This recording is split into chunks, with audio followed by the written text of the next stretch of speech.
नमस्कार, स्वागत है आपका पीताम्बरा परिवार में।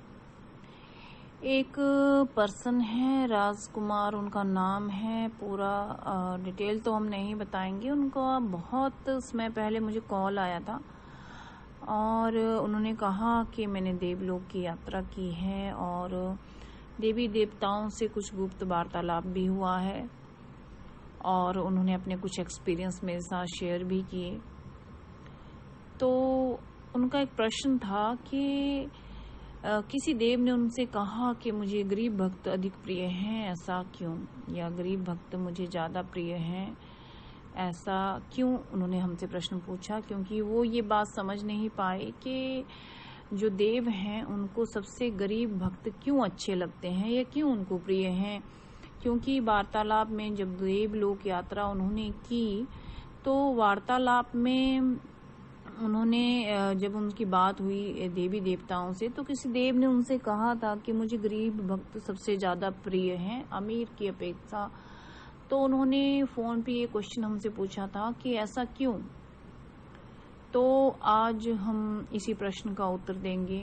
आप उनके कमेंट हमारे कमेंट बॉक्स में भी देख सकते हैं। मैक्सिमम वीडियोस पे उनके कमेंट आ ही जाते हैं और वो एक तपस्या में लगे हुए हैं, हमारे गुरु भाई ही हैं। और आज हम उनके इस प्रश्न का उत्तर इस वीडियो के माध्यम से करेंगे।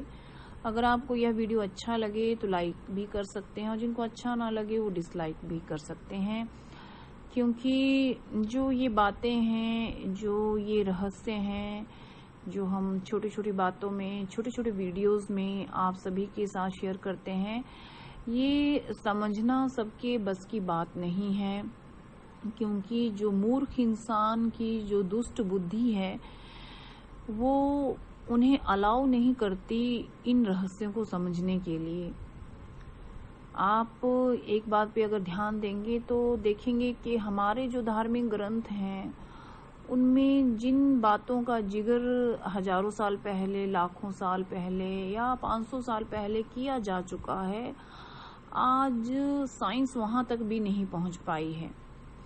एक्चुअली इसका कारण ये है कि कोई किसी भी धर्म से बिलोंग करता हो, ज़्यादा पढ़ा लिखा हो, अनपढ़ हो, किसी भी जाति से हो, ये मैटर नहीं करता है। मैटर करता है कि उसकी बुद्धि का स्तर कहाँ पे स्टैंड करता है। देखिए, जो साइंस आज खोज रही है वो हमारे जो स्पिरिचुअल साइंटिस्ट हैं, जो अध्यात्म में जो ऋषि मुनि योगी लोग जो रिसर्च कर रहे हैं, या छोटी मोटी जो हम कर रहे हैं, आप लोग कर रहे हैं, या इस रास्ते पर चलने का प्रयास कर रहे हैं, उनकी जो छोटी मोटी रिसर्च है या हमारी जो छोटी मोटी रिसर्च है, जो या हमारे जो सप्त ऋषि हैं उनकी जो रिसर्चें हैं बहुत बड़ी बड़ी, या रावण है, बेशक रावण ने एक कुकृत्य किया, लेकिन अगर उस कुकृत्य को एक साइड में छोड़ दिया जाए, क्योंकि देखिए वो तो बहाना था उनका कि उन्होंने सीता को चुराया और राम जी ने उनका वध किया। क्योंकि पृथ्वी लोक पर अगर वो आ गया है तो उसकी नाभि में अमृत कलश है, उसकी नाभि में खुद अमृत है। और पृथ्वी लोक का ये नियम है, जो आता है वो जाता जरूर है, कोई यहाँ पे अजर अमर नहीं है। इवन भगवान विष्णु ने श्री राम के रूप में जन्म लिया, कृष्ण के रूप में जन्म लिया, लेकिन वो भी इस देह को त्यागना उनके लिए इम्पोर्टेंट था और उन्होंने इस देह को त्याग किया, यानी वो मृत्यु को प्राप्त हुए। तो रावण ऐसा महाबली था, अगर वो कुकृत्य नहीं करता, मतलब वो माता सीता का अपहरण नहीं करता, तो उसकी मृत्यु नहीं हो पाती या वो मृत्यु को प्राप्त नहीं हो पाता। इसलिए जो हमारा जो माया है वो हर चीज के लिए एक बहाना खोजती है। मतलब जो मृत्यु है वो आपको सीधा सीधा नहीं उठा के लेके जाती, वो बहाना खोजती है। किसी को कैंसर हो जाता है, किसी को सांप डस लेता है, किसी को दुर्घटना घटित हो जाती है, कोई ना कोई रीजन रहता है तभी वो मृत्यु को प्राप्त होता है। किसी को सिर दर्द होता है, किसी को पेट दर्द होता है, किसी को बुखार हो जाता है, किसी को किसी भी रीजन से मृत्यु हो जाती है। ठीक है, तो आपका कोई ना कोई रीजन मौजूद रहता है। मृत्यु सीधे सीधे अपने साथ नहीं ले जाती है। चाहे किसी को चक्कर आता है, बीपी हाई होता है, आजकल के जमाने की हम बात कर रहे हैं जहाँ पे बीपी हाई हो जाता है, चक्कर आ जाता है, लोग या ब्रेन हेमरेज हो जाता है या हार्ट अटैक आ जाता है, तो ये सब बहाने हैं। मृत्यु अपने साथ ले जाती है बहाने से। तो अगर वो माता सीता का अपहरण नहीं करते तो रावण शायद आज भी होता। वो इतना महाबली था, इतना तपस्वी था, और स्वयं भगवान शिव का वो इतना बड़ा भक्त था कि उसके बराबर न दूसरा कोई आया है न कोई आएगा। तो अब हम टॉपिक पर ही लौटते हैं कि हमारा जो स्पिरिचुअल साइंस है वो इतने आगे है, जो हमारी ये जो साइंस है जो हम सब देखते हैं, पढ़ते हैं, सुनते हैं, उससे हजारों वर्ष आगे है। जो रिसर्च हमारी स्पिरिचुअल साइंस में हो सकती है, हो चुकी है, वो अभी भी साइंस, आज का साइंस या मॉडर्न साइंस उस तक आज भी नहीं पहुंचा है। आप देख लीजिए कि बहुत सारे उदाहरण आपको हमारे धर्म ग्रंथों में मिल जाएंगे। जो हमारी कहानियां हैं इस आध्यात्मिक क्षेत्र से जुड़े हुए, वो आपको यहाँ पे सुनने को मिल जाएंगी ऐसी ऐसी।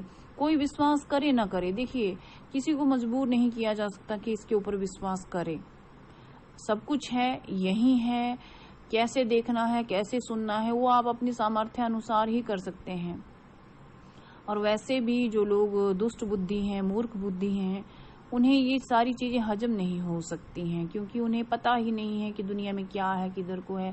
वो जो खा रहे हैं, बैठ रहे हैं, सुन रहे हैं, या न्यूज देख रहे हैं, या जो भी वो कर रहे हैं, उनके लिए उतनी ही दुनिया काफी है। चिड़िया जब तक अपने घोंसले में रहती है तो सोचती है बस इतनी ही दुनिया है, लेकिन जब वो उड़ान भरना शुरू करती है, धीरे धीरे आसपास के इलाकों में जाना शुरू करती है, तब उसे लगता है कि दुनिया तो बहुत बड़ी है। लेकिन जो लोग अपने घोंसले में ही दुबक कर बैठे हैं, उनके लिए तो दुनिया सिर्फ इतनी ही है। तो अब बात करते हैं कि जो हमारे गुरु भाई हैं वो देवलोक गए, और वहाँ पे एक देव ने उनसे कहा कि मुझे गरीब भक्त जरूर सबसे ज्यादा प्रिय हैं। तो ऐसा क्यों? इस प्रश्न का उत्तर हम करते हैं, वो इसलिए कि जो गरीब है, बेशक वो गरीब है, लेकिन उसका भाव शुद्ध है। शुद्ध भाव कैसे है?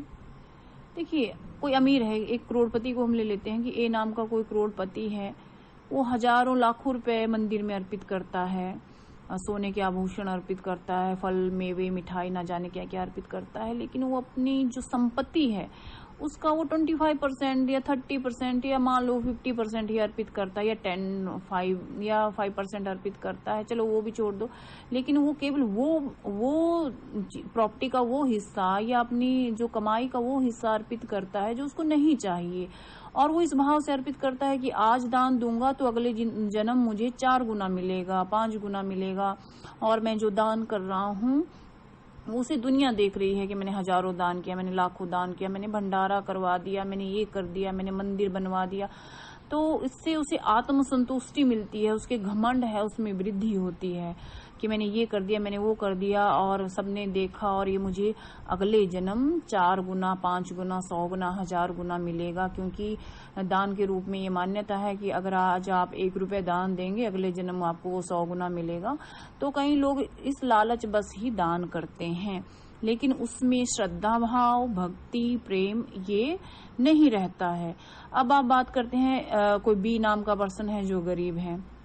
मान लीजिए कोई गरीब है, वो सोना चांदी, हीरे मोती या लाखों रुपए अर्पित नहीं कर सकता वो भगवान को। वो सिर्फ क्या अर्पित करता है, मान लो उसके पास एक फल आ गया कहीं से, ना मान लो सेब आ गया एक कहीं से, तो वो ये नहीं सोचेगा कि मैं इसको खा लेता हूँ, अपनी फैमिली को खिला लेता हूँ। तो वो बड़ा खुश होता है, क्यों कि आज मेरे पास सेब है, आज मैं भोले बाबा को या भगवान विष्णु को या जो भी उनके इष्ट हैं, माता हैं, दुर्गा हैं, काली हैं, उसको अर्पित करने की सोचता है। उसके पास क्या है, सर्वश्रेष्ठ क्या है इस समय, एक सेब है, और वो अर्पित करता है अपने देव को। और अर्पित करते हुए वो इतना भाव विभोर होता है कि उसके समर्पण भाव उसमें छलकता है, उसका प्रेम उसमें छलकता है। उसमें ये नहीं छलकता, घमंड नहीं होता कहीं से भी, क्योंकि पहले तो वो जानता ही है कि सेब कोई बहुत बड़ी बात है नहीं, लेकिन वो अर्पित कर रहा है। उसे लगता है मन में कि मैं अपने प्रभु के प्रति प्रेम से ये चीज अर्पित कर रहा हूँ और मेरे प्रभु इसको ग्रहण करेंगे। और जैसे मान लो कोई शिव भक्त शिव को सेब अर्पित कर रहा है, तो वो प्रसन्न हो जाता है कि आज मैंने भोले बाबा को सेब अर्पित किया और आज भोले बाबा सेब को खाएंगे। हालांकि देखिए, भगवान किसी चीज के भूखे नहीं है, वो सिर्फ भाव के भूखे हैं। एक गरीब व्यक्ति का भाव ही सर्वश्रेष्ठ है।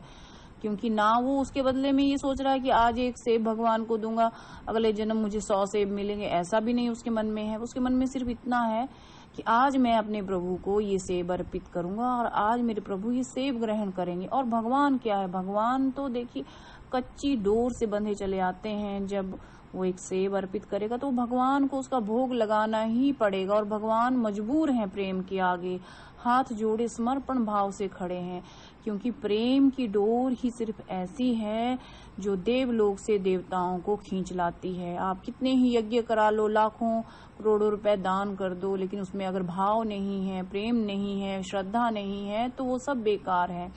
लेकिन अगर आप भाव से एक फल भी भगवान को अर्पित कर रहे हैं या अपने इष्ट देवी देवता को अर्पित कर रहे हैं, उसमें संपूर्ण समर्पण भाव है, प्रेम भाव है, तो भगवान उसी पे ही मोहित हो जाते हैं और उस गरीब का दान या उस गरीब का जो वो फल जो उसने अर्पित किया है उसे ही ग्रहण करते हैं। भगवान नहीं रहते स्वर्ण मंदिरों में, भगवान नहीं रहते कहीं, भगवान रहते हैं आपके दिल में, आपके प्रेम में, आपके अंतर मन में।